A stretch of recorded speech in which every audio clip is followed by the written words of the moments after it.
Hi, boys and girls. Today I'm going to share a story with you called Last Stop on Market Street. This story is the words by Matt de la Pena and pictures by Christian Robinson. This book also won the Newbery Award for children's books. So another thing I wanted to show you too was this book is actually autographed by Matt de la Pena. So this book actually has his signature in it. I want to show you. Here it is. Right? He signed it. It says, "See the Beautiful." And that's his signature. It's pretty cool to have an author's signature right in the story. So as we're reading this book, I want you to pay close attention to our characters and the setting. The setting, remember, is where the story takes place because it changes throughout the book. And then at the end, we're going to talk about the theme of the book, okay? Last Stop on Market Street. Here's our dedication page. It says, "For Luna and her two grandmas, Ronnie and Grace." And then for Nana, right at the beginning of the story. CJ pushed through the church doors, skipped down the steps. The outside air smelled like freedom. What do you think that smells like? Smells like freedom.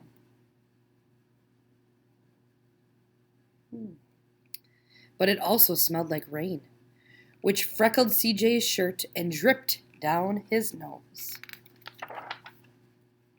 He ducked under his Nana's umbrella, saying, "How come we gotta wait for the bus and all this wet?" "Trees get thirsty too," his Nana told him. "Don't you see that big one drinking through a straw?" CJ looked for a long time, but never saw a straw. What do you think Nana was thinking of? Big straw. Yeah, maybe the trunk of the trees, right? Like a big straw sucking up the water. From the bus stop, he watched water pool on flower petals, watched rain patter against the windshield of a nearby car. His friend Colby climbed in, gave CJ a wave, and drove off with his dad. "Nana, how come we don't got a car?"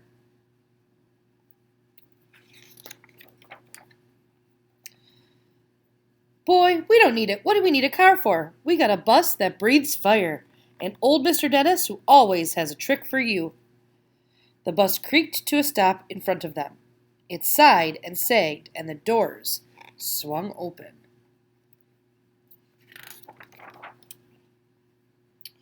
"What's that I see?" Mr. Dennis asked. He pulled a coin from behind CJ's ear, placed it in his palm.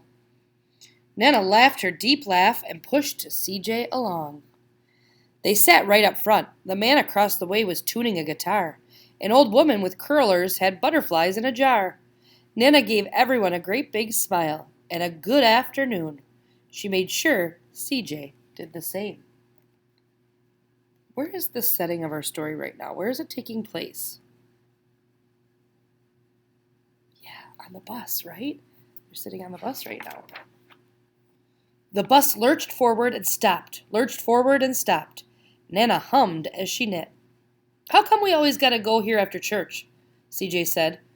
"Miguel and Colby never have to go anywhere." "I feel sorry for those boys," she told him. "They'll never get a chance to meet Bobo or the Sunglass Man. And I hear Trixie got herself a brand new hat." CJ stared out the window, feeling sorry for himself. He watched cars zip by on either side, and watched a group of boys hop curbs on bikes. A man climbed aboard with a spotted dog. CJ gave up his seat. "How come that man can't see?" "Boy, what do you know about seeing?" Nana told him. "Some people watch the world with their ears." "That's a fact. Their noses, too," the man said, sniffing at the air. "That's a mighty fine perfume you're wearing today, ma'am." Nana squeezed the man's hand and laughed her deep laugh.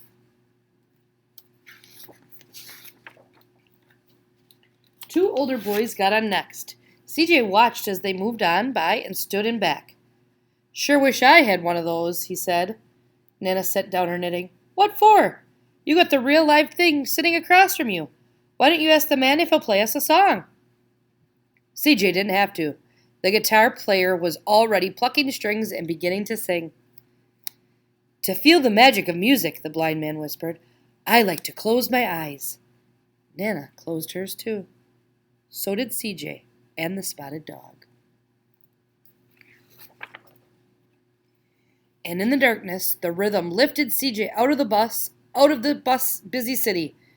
He saw sunset colors swirling over crashing waves, saw a family of hawks slicing through the sky, saw the old woman's butterflies dancing free in the light of the moon. CJ's chest grew full, and he was lost in the sound, and the sound gave him the feeling of magic.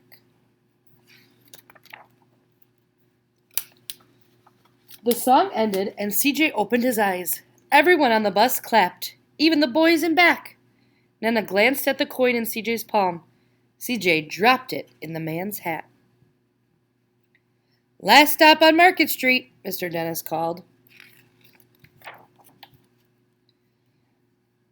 Where do you think our setting is now? Yeah, they kind of look like they're walking down the street or the sidewalk in a city or town. Crumbling sidewalks and broken down doors, graffiti tagged windows. That means the painting or drawings on the windows in the buildings. And boarded up stores. He reached for Nana's hand. How come it's always so dirty over here? She smiled and pointed to the sky. Sometimes, when you're surrounded by dirt, CJ, you're a better witness for what's beautiful. CJ saw the perfect rainbow arcing over their soup kitchen. He wondered how his Nana always found beautiful where he never thought to look. He looked all around them again, at the bus rounding the corner out of sight, and then broken street lamps still lit up bright, and the stray cat shadows moving across the wall.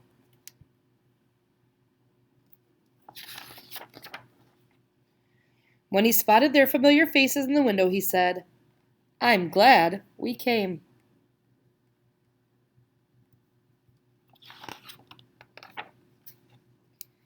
He thought his Nana might laugh her deep laugh, but she didn't. She patted him on the head and told him, Me too, CJ. Now come on. Where's our setting now?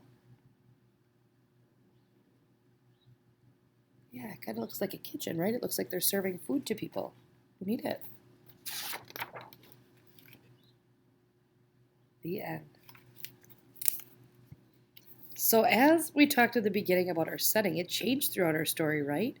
And I want you to be able to describe CJ too as a character, because he asked a lot of questions in this book, didn't he? Why do you think he asked all those questions? You're going to answer some for me right now on Seesaw. I hope you enjoyed the story.